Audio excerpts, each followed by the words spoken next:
Nako, heto na mga kabayan na finish na. Nabaliktad na. Boying at Trillanes, huli na. Nako, yan po ang ating aalamin sa video ito mga kabayan. Pero bago po natin simulan to, palike naman po ng video ito mga karbin natin. Malaking tulong po yan. Maraming salamat po. At eto, bago po natin i-play yan mga kabayan, eto pasadahan po muna natin itong mga nagte-trending na mga balita sa social media. At unahin nga po natin ito. Nako, etong si former COA Commissioner Attorney Rowena Guanzon, sumabog sa galit sa mga bobo. Oo. Sa mga bobo na pilit na sinasabi nila na nagnakaw daw si si BP Sara nung president, hindi pa sa 2028 pa. Pero pwede na rin, di ba? Oh.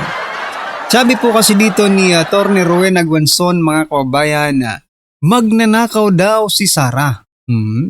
Ano bang ninakaw sa atin ni Sara Duterte? Confidential funds. Nako. Makinig kayo sa akin dahil nag-COA commissioner ako, sabi niya. Isang beses ko sabihin sa inyo mga bobo kayo. Oo. Na hindi yun nakaw kung hindi niya maliquidate ng tama, which is na-liquidate naman niya ng tama. O ayan, mga bobo daw kayo dyan sa Congress. Bakit? Dahil pinipilit niyo, no? Pinipilit niyo po na ipalabas, no? Palabasin na magnanakaw, na naglustay ng pera ng kabanang bayan si Vice President Sara Duterte. Pero eto na nga, former commissioner ng COA nagsalita Hindi po yun pagnanakaw kung hindi maliquidate. Pero na-liquidate niya nga ng tama. So ano nga yung pinagpuputak ng mga butsi ninyo? Dahil 11 days lang? 11 days lang nagastos? Kailan ba binigay? Ang tanong, di ba? Kailan po ba binigay yung pera? Ito po ang naging komento ng ating mga kababayan patungkol po dito sa post ni Attorney Rowena Guanzon. At ito po, sabi po dito ni Gina, "You're right, attorney. Ayan, palakpakan po natin. Good job, Attorney Guanzon. Tama si Attorney Guanzon sa kanyang mga paliwanag. Salamat po, Attorney Guanzon. May tao pang may malasakit sa katotohanan. Out of 125 million na confi funds, merong 73.8 million na binayaran ng COA ng notice of disallowance. Yun ang hindi masagot ni Sara." Meron ba? Parang kung hindi po yun masagot ni BP Sara, bakit po sila binigyan ng unmodified opinion, di ba? Diyan po sa pag-iimbestiga or pag-liquidate ng COA sa kanilang opisina, di ba? Wala talaga kayong wala kayong maibabatos kay BP Sara. Bakit? Kasi nga yung resulta ng pag-audit ng COA ay okay. Kaya bad shot kayo, kumbaga bad shot kayo.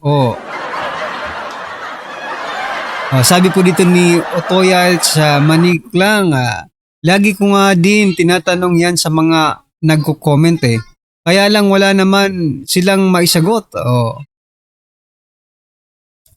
Sila pa talaga yung tunay na kawatan ang nag-akusa. Mahiya naman, mambabatas ng Pilipinas, correct? Diba? Sila pa na nabigyan ng mali-maleta ngayon. Alam nyo, okay lang sana sila yung magsita, mag-imbestiga. Kung hindi alam ng taong bayan na sila pala ay nabayaran, nabigyan ng maleta, di ba? Ngayon, mag-iimbestiga kayo. Kay Vice President Sara Duterte, pero kayo naman pala ay nabibigyan ng maleta. Di ba? Nakakahiya po kayo. Anyway, ano po ang inyong opinion dyan mga kababayan? Just comment down below. At eto, pasadahan muna natin no, si President Bongbong Marcos Jr. bago po natin i-play yung video. Ito po. Sabi po dito mga kabayan, Pangulong Marcos nakiusap sa mga negosyante na wag samantalahin ang pangyayaring kaguluhan sa Middle East. Ayan. Ito po ay kaugnay mga kabayan sa mga pagtaas no ng presyo ng mga bilihin, especially po yung gasolina, no? Nakiusap po ang ating presidente. Ito lang ang masasabi ko dito mga kabayan, no? Kung dati nga walang kaguluhan sa Middle East, no? Panay kayo taas ng mga bilihin. Ngayon pa kaya na mayroon na kayong rason? Diba? May rason na po kayo. Okay? Para itaas pa ng itaas at lalo pang maghirap ang taong bayan. No? So, this is it, no? Mga karabin natin. So, yan kasi puro kayo puro kayo ayuda ng ayuda kahit walang kaguluhan. Diba? Ngayong may kaguluhan, dapat sana ngayon kayo mamigay ng ayuda. Diba? Ito na yung sinasabi natin noon pa. Na once magkaroon ng emergency, wala nang makukuha ang ating gobyerno sapagkat ubos na sa kakaayuda. Ano? Mangungutang na naman ulit. Mangungutang na naman ba ulit ang ating gobyerno para ipang-ayuda? Kawawa naman po yung mga kaapo-apuhan natin nito. Sila po ang magbabayad. Sila ang nakaatang po sa kanilang mga balikat. Ang pagbabayad ng utangin ng gobyernong ito kung sakasakali. Grabe. Hindi ko ma-imagine mga kabayan, yung apo ng apo ko, baka siya pa ang magbabayad, no? Sa utang ng Pilipinas. Ay, nako po. Anyway, ito po ang naging komento ng ating mga kababayan patungkol po dito. Sabi po dito ni Alexander Banks, a strong leader will act offensively and direct warn and dealt them punishment. Okay? Being defensive and calm is weakness. You don't talk to them like brothers and sisters. You must lead by example and be serious. You can use your corrupted funds and riches if you're really serious in keeping the economy afloat. Despite of the crisis. Ayan, totoo. Ang totoong leader po mga kababayan ay hindi nagpapakita ng kahinaan. Look, former President Duterte, kinalaban niya po yung mga oligarchs, mga karubyo natin. Yung mga oligarko sa panahon ni former President Duterte, tiklop. Pero ngayon, ang nagmamakaawa ang presidente, nagmamakaawa sa mga oligarchs. Diba? So, see the difference mga kababayan. Talagang mahina, weak ang ating presidente. Isipin nyo nakikiusap, ibig sabihin nagmamakaawa ka, di ba? Huwag niyong samantalahin. But if you are a real leader, no? Hindi ganyan po ang statement. Dapat firm, no? Na talagang dapat nila, hindi samantalahin nila kung hindi mayroong mangyayari sa kanila. Di ba? Yung yung may na alala pa ako, binigyan lang yun ng 10 days, di ba? Yung pagbabayad ng tax nila. Nakalimutan ko lang kung anong kumpanya yun, but it's a really big, no, company and it is oligarch. Binigyan niya lang ng 10 araw na ultimatum para po magbigay, no? Magbayad ng kanilang tamang buwis mga kababayan. So that is a very good leader.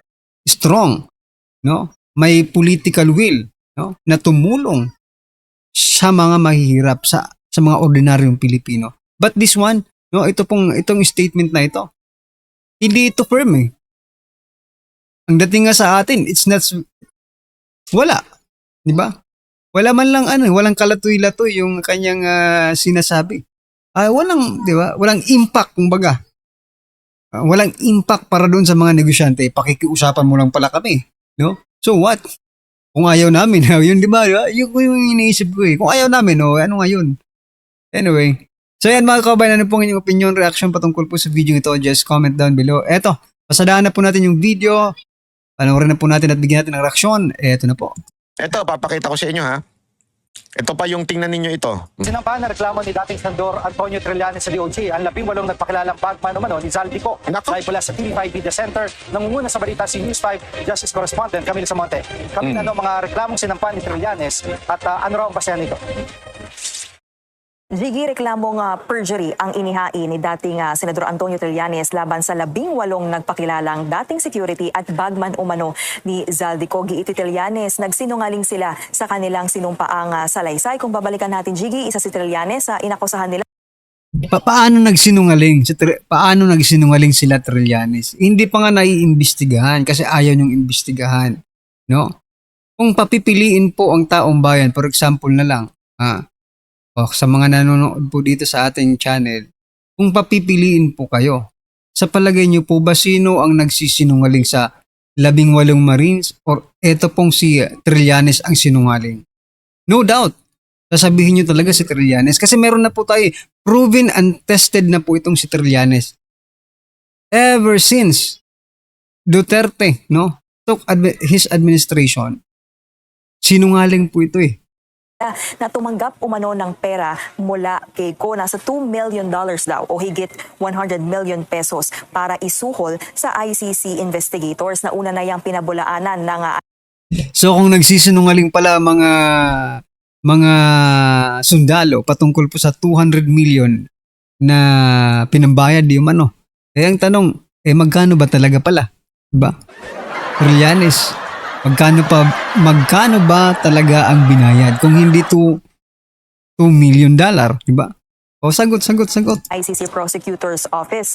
Samantala, sinampahan naman ni Trillanes ng reklamong cyber libel at incriminating an innocent person ang abogado ng grupo na si Attorney Levito Baligon.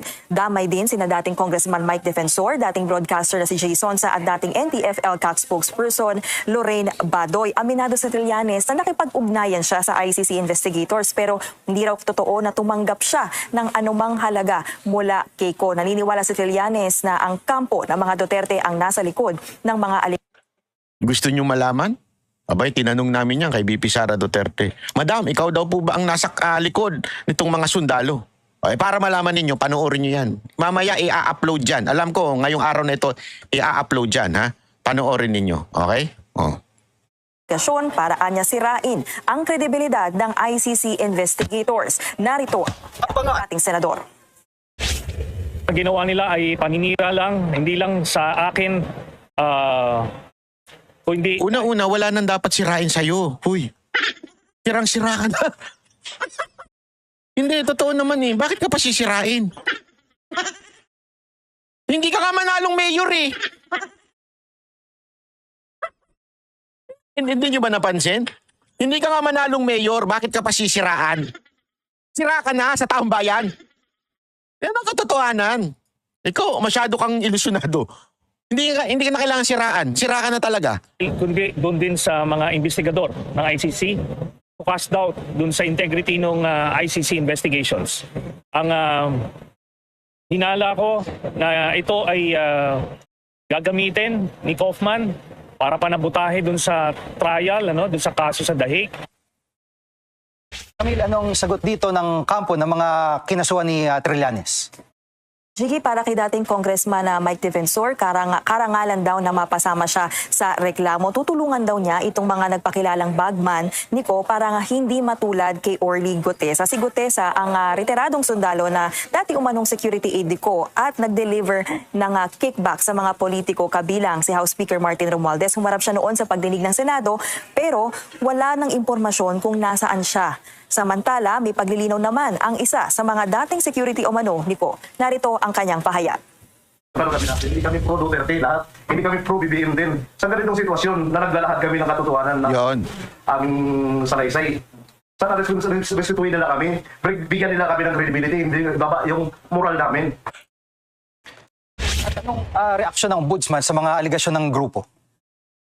Jiggy, para kay Ombudsman Boying Remulla, ang politika ang nakikita niyang motibo sa mga aligasyon. Layon daw nito na hikayatin na mag-aklas ang militar laban sa gobyerno. Inaalam na raw.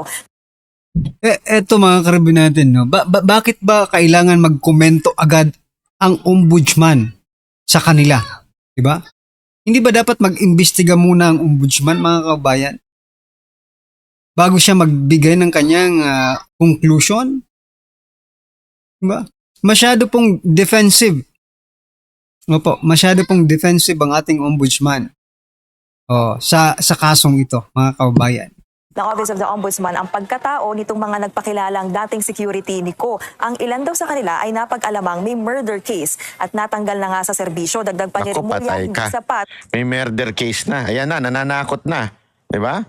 So ayan na, nananakot na. Talagang tila, ayaw niyong tumigil. Murder case kayo ngayon. Yari kayo. Yun eh. Alam mo kung bakit? Parang makulong. At matakot yung iba pa.